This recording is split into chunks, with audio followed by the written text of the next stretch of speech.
एक बहुत बड़ा क्वेश्चन रहता है कि सर हमारी ना बहुत सारी या लगभग सारी की सारी या मतलब आपके आपके क्लाइंट की किसी की भी इनकम कैश में है।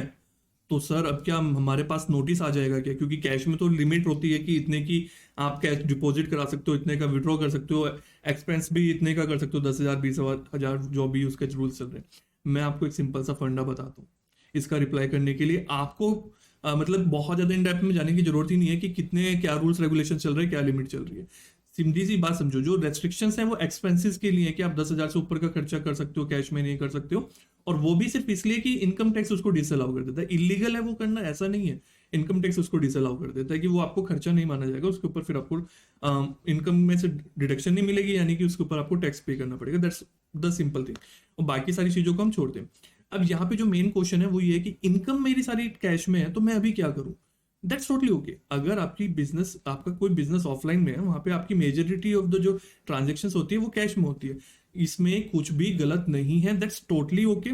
बस इंपॉर्टेंट क्या है कि आप उसको अपनी आईटीआर में, इनकम टैक्स रिटर्न में एज अ इनकम शो कर रहे हो।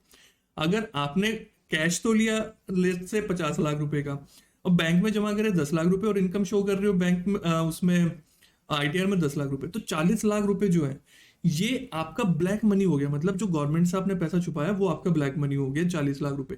अब ये 40 लाख रुपए जैसे ही गवर्नमेंट के ट्रेस में आएगा, तो गवर्नमेंट आपके पास नोटिस दे देगी कि 40 लाख रुपए कहाँ से आया, और फिर आप उसको प्रूव करोगे कि 40 लाख रुपए कहाँ से आया। अब प्रूव करना मुश्किल हो जाएगा क्योंकि आपने तो आईटीआर शो नहीं करी। तो सिंपल सी चीज है, अगर आपने 50 लाख रुपए सारे के सारे कैश में आए और आपने 50 लाख रुपए अपनी आईटीआर में शो कर दिए कि ये मेरी इनकम थी, कैश में थी या ऑनलाइन थी कि कैसे थी, उससे कोई फर्क नहीं पड़ता, तो वो 50 lakh rupees is your white money. मतलब वो टोटली ओके है, कल को कोई भी उसमें चैलेंज नहीं आने वाला है। गवर्नमेंट की तरफ से ऐसा तो नोटिस आता ही नहीं है। अगर कुछ आता भी है, गवर्नमेंट पूछती भी है, तो आप उसको एक्सप्लेन कर सकते हो, ये मेरा बिजनेस है, उसमें ये मेरी 50 लाख की इस सोर्स से इनकम हुई थी, दैट्स टोटली ओके, उसमें कोई चैलेंज है ही नहीं। वैसे नोटिस आता भी नहीं है इस चीज का। तो बात समझ रहे हैं? कैश की इनकम जो है उससे घबराने की जरूरत नहीं है। उसको बस कितना आप व्हाइट मनी में शो कर रहे हो वो मैटर करता है। जितना आपने आईटीआर में शो करा उसमें आपको उतनी अमाउंट के लिए घबराने की अब कोई जरूरत नहीं रहेगी।